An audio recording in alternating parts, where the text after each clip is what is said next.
যারা যারা এই সার্কুলার রিলেটেড ভিডিওটি দেখার জন্য ক্লিক করেছেন, ভিডিওটিতে একটি লাইক দিয়ে কন্টিনিউ করার অনুরোধ জানাচ্ছি। আসসালামু আলাইকুম বন্ধুরা, বরাবর মতো আবারও সম্পূর্ণ নতুন একটি নিয়োগ বিজ্ঞপ্তি নিয়ে আপনাদের মাঝে হাজির হয়েছি। বন্ধুরা, অবশেষে বাংলাদেশ নৌবাহিনীর বেসামরিক বিশাল একটি নিয়োগ বিজ্ঞপ্তি প্রকাশ করা হয়েছে। এখানে আপনারা বাংলাদেশের সকল জেলা থেকে ছেলে এবং মেয়ে উভয় প্রার্থী আবেদন করতে পারবেন। তো প্রিয় বন্ধুরা, এই দুর্দান্ত সার্কুলার সম্পর্কে বিস্তারিত জানতে হলে অবশ্যই আজকের এই ভিডিওটি ধৈর্য সহকারে দেখতে হবে। তাহলে চলুন মূল ভিডিওটি শুরু করা যাক। বন্ধুরা, মূল ভিডিওটি শুরু করার আগে বরাবর মতো ছোট্ট একটি রিকোয়েস্ট থাকবে, আপনি যদি আমাদের এই পরিবারে নতুন দর্শক হয়ে থাকেন, এরকম নতুন নতুন সার্কুলার রিলেটেড ভিডিও সবার আগে পেতে আমাদের এই চ্যানেলটি সাবস্ক্রাইব করে পাশে থাকা বেল আইকনটি অন করে রাখুন পরবর্তী ভিডিও নোটিফিকেশন পেতে। আর যারা সাবস্ক্রাইব করেছেন তাদেরকে অসংখ্য ধন্যবাদ। বন্ধুরা, এখানে দেখতে পাচ্ছেন Dockyard and Engineering Works Limited, Bangladesh নৌবাহিনী। এই প্রতিষ্ঠানটি সম্পূর্ণ বাংলাদেশ নৌবাহিনী দ্বারা পরিচালিত। এই সার্কুলারটি প্রকাশ করা হয়েছে 5 সেপ্টেম্বর 2024 তারিখে। তো বুঝতেই পেরেছেন একদম নতুন একটি সার্কুলার। নিচে দিকে দেখতে পাচ্ছেন পদগুলো নাম উল্লেখ করা রয়েছে। এখানে দেখতে পাচ্ছেন 12টি ক্যাটাগরিতে নিয়োগ বিজ্ঞপ্তি প্রকাশ করা হয়েছে। এখানে আপনারা চাইলে অষ্টম শ্রেণী পাশে আবেদন করতে পারবেন। তো অবশ্যই আপনাদেরকে ভিডিওটি ধৈর্য সহকারে দেখতে হবে। বন্ধুরা, প্রথমে যে পদটি নিয়ে আলোচনা করবে সেই পদটির নাম হচ্ছে হিসাব সহকারী। অডিট সংক্রান্ত কাজের জন্য নেওয়া হবে। এখানে একজন নেওয়া হবে। শিক্ষাগত যোগ্যতার কথা বলা রয়েছে। হিসাব বিজ্ঞানে স্নাতক ডিগ্রি অর্জন করতে হবে। বাংলা ও ইংরেজি টাইপে পারদর্শী এবং মাইক্রোসফট অফিস চালনায় দক্ষতা থাকতে হবে।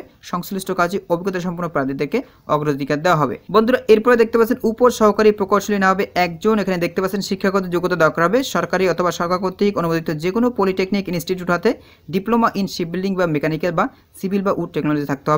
অভিজ্ঞতার কথা বলা রয়েছে। দেশি অথবা বিদেশি শিপইয়ার্ডে ন্যূনতম 2 বছরের কাজের অভিজ্ঞতা থাকতে হবে। যাদের বয়স সর্বোচ্চ 30 বছর তারা এই সার্কুলারে আবেদন করতে পারবেন। এখানে দেখতে পাচ্ছেন বেতনের কথা বলা রয়েছে।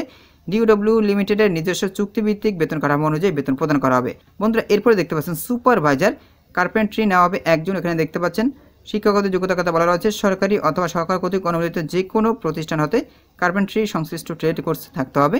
অভিজ্ঞতার কথা বলা রয়েছে। দেশি অথবা বিদেশি শিপইয়ার্ড ন্যূনতম 5 বছরের অভিজ্ঞতা থাকতে হবে।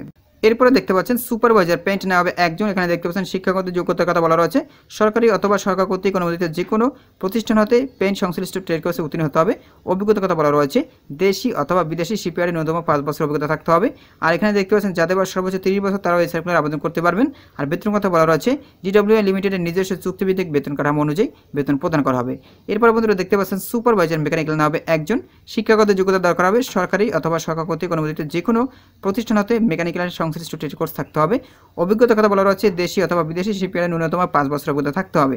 বন্ধুরা, এরপরে দেখতে পাচ্ছেন শ্রমিক নেওয়া হবে ওয়েল্ডারের জন্য 12 জন নেওয়া হবে এই পদটির জন্য। এখানে দেখতে পাচ্ছেন ন্যূনতম যারা অষ্টম শ্রেণী পাশ করেছেন তারাই এই সার্কুলারে আবেদন করতে পারবেন। এখানে দেখতে পাচ্ছেন দেশি অথবা বিদেশি শিপইয়ার্ডের সংশ্লিষ্ট কাজে 2 থেকে 3 বছরের বাস্তব অভিজ্ঞতা থাকতে হবে। এরপর বন্ধুরা দেখতে পাচ্ছেন শ্রমিক ফিটার, এখানে 5 জন নেওয়া হবে। এখানে দেখতে পাচ্ছেন শিক্ষাগত যোগ্যতার কথা বলা রয়েছে। ন্যূনতম অষ্টম বা সমমানে পাশ করতে হবে। দেশি অথবা বিদেশি শিপইয়ার্ডে সংশ্লিষ্ট কাজে ন্যূনতম 2 থেকে 3 বছরের বাস্তব অভিজ্ঞতা থাকতে হবে। এখানে দেখতে পাচ্ছেন এল আর বা ভিভি ক্লাস সার্টিফিকেটধারীদের অগ্রাধিকার দেওয়া হবে। ডিইডব্লিউটিটিসি হতে প্রশিক্ষণপ্রাপ্তদের অগ্রাধিকার দেওয়া হবে। তো বুঝতেই পেরেছেন যাদের বয়স সর্বনিম্ন 20 বছর তারাই কিন্তু এখানে আবেদন করতে পারবেন। এখানে দেখতে পাচ্ছেন ডিডব্লিউ লিমিটেডের নিজস্ব দৈনিক বৃত্তি মজুরি কাঠামো অনুযায়ী বেতন প্রদান করা হবে। বন্ধুরা, এরপরে দেখতে পাচ্ছেন শ্রমিক ইলেকট্রিশিয়ান নেওয়া হবে 9 জন। শিক্ষাগত যোগ্যতার কথা বলা রয়েছে। ন্যূনতম অষ্টম শ্রেণী পাশ করে আবেদন করতে পারবেন। অভিজ্ঞতার কথা বলা রয়েছে। সংশ্লিষ্ট বিষয়ে ট্রেড কোর্স সম্পূর্ণ হতে হবে বা ইলেকট্রিক্যাল লেভেল 1 বা লেভেল 2 বা লেভেল 3 কোর্স সম্পূর্ণ হতে হবে। দেশি অথবা বিদেশি শিপইয়ার্ডে সংশ্লিষ্ট কাজে 2 থেকে 3 বছরের বাস্তব অভিজ্ঞতা থাকতে হবে। ডিইডব্লিউটিটিসি হতে প্রশিক্ষণপ্রাপ্তদের অগ্রাধিকার দেওয়া হবে। এরপর বন্ধুরা দেখতেই পাচ্ছেন শ্রমিক পেইন্টে নেওয়া হবে 5 জন। ন্যূনতম অষ্টম শ্রেণী পাশ করে আবেদন করতে পারবেন। অভিজ্ঞতার কথা বলা রয়েছে। দেশি অথবা বিদেশি শিপইয়ার্ডে পেইন্টিং কাজে ন্যূনতম 3 থেকে 2 বছরের অভিজ্ঞতা থাকতে হবে। বন্ধুরা, এরপর দেখতে পাচ্ছেন শ্রমিক ওয়েল্ডারের জন্য নেওয়া হবে 5 জন। শিক্ষাগত যোগ্যতার কথা বলা রয়েছে। ন্যূনতম অষ্টম শ্রেণী পাশ করলে আপনারা সার্কুলার আবেদন করতে পারবেন। অভিজ্ঞতার কথা বলা রয়েছে। দেশি অথবা বিদেশি শিপইয়ার্ডে কাজ করার 2 থেকে 3 বছরের বাস্তব অভিজ্ঞতা থাকতে হবে। এর সাথে সাথে এল আর বা ভিভি ক্লাস সার্টিফিকেটধারীদের অগ্রাধিকার দেওয়া হবে।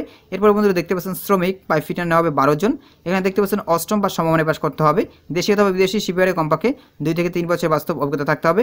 এর সাথে সাথে এল আর বা ভিভি ক্লাস সার্টিফিকেটধারীদের অগ্রাধিকার দেওয়া হবে। এরপর বন্ধুরা দেখতে পাচ্ছেন শ্রমিক নেওয়া হবে শাফট ফিটারের জন্য 2 জন নেওয়া হবে। এখানে দেখতে পাচ্ছেন শিক্ষাগত যোগ্যতার কথা বলা রয়েছে। অষ্টম বা সমমানে পাশ করতে হবে। দেশি অথবা বিদেশি শিপইয়ার্ড সংশ্লিষ্ট কাজে ন্যূনতম 2 থেকে 3 বছরের বাস্তব অভিজ্ঞতা থাকতে হবে। এল আর বা ভিভি ক্লাস সার্টিফিকেটধারীদের অগ্রাধিকার দেওয়া হবে। ডিইডব্লিউটিসি হতে প্রশিক্ষণপ্রাপ্তদের অগ্রাধিকার দেওয়া হবে। বন্ধুরা, নিচে দিকে দেখতে পাচ্ছেন আবেদনের শর্তাবলীর কথা উল্লেখ করা রয়েছে। তাদের সকল শর্তাবলী মেনে এখানে আবেদন করতে হবে। এখানে আপনারা অনলাইনে আবেদন করতে পারবেন, আপনাদেরকে অফলাইনে আবেদন করতে হবে। এখানে দেখতে পাচ্ছেন আগ্রহী প্রার্থীদেরকে পূর্ণ জীবন বৃত্তান্ত, সদ্যতলা 4 কপি পাসপোর্ট সাইজের ছবি, স্থানীয় ইউনিয়ন পরিষদের চেয়ারম্যান বা পৌরসভা বা সিটি কর্পোরেশনের মেয়র বা কাউন্সিলর কর্তৃক প্রদত্ত নাগরিকত্ব বা জাতীয় সনদপত্র, জাতীয় পরিচয়পত্র, জন্ম নিবন্ধন, এখানে দেখতে পাচ্ছেন অনলাইন ভেরিফাই কপি যদি থাকে, শিক্ষাগত যোগ্যতা সনদ বা প্রত্যয়নপত্র এবং সংশ্লিষ্ট কাজের অভিজ্ঞতা সনদ দেখতেই পাচ্ছেন সকল সনদপত্রের সত্যায়িত ফটোকপি আবেদনপত্রের সাথে সংযুক্ত করে উক্ত আবেদনপত্র ব্যবস্থাপনা পরিচালক বরাবর Dockyard and Engineering Works Limited Bangladesh নৌবাহিনী সোনাকান্তা বন্দর 1410 বন্দর নারায়ণগঞ্জ এই ঠিকানায় আগামী 17 সেপ্টেম্বর 2024 তারিখ অফিস চলাকালীন সময়ের মধ্যে প্রেরণ করতে হবে। প্রেরিত আবেদনপত্রের খামের উপরে অবশ্যই পদের নাম এবং মোবাইল নাম্বার উল্লেখ করতে হবে। আগামী 17 সেপ্টেম্বর 2024 তারিখ পর্যন্ত আপনারা এখানে আবেদন করতে পারবেন। প্রার্থীকে বাছাই কমিটি কর্তৃক নির্ধারিত পরীক্ষায় অংশগ্রহণ করতে হবে। লিখিত বা মৌখিক বা ব্যবহারিক পরীক্ষায় অংশগ্রহণের জন্য কোনো প্রকার টিএ বা ডিএ প্রদান করা হবে না। তো বুঝতেই পেরেছেন। তো প্রিয় বন্ধুরা, আশা করি আপনারা এই সার্কুলার সম্পর্কে বিস্তারিত জানতে পেরেছেন। বন্ধুরা, আজকের এই ভিডিওটি এই পর্যন্ত। পরবর্তীতে নতুন কোনো ভিডিও নিয়ে আপনাদের মাঝে হাজির হব। সবাই ভালো থাকবেন, সুস্থ থাকবেন। আল্লাহ হাফেজ।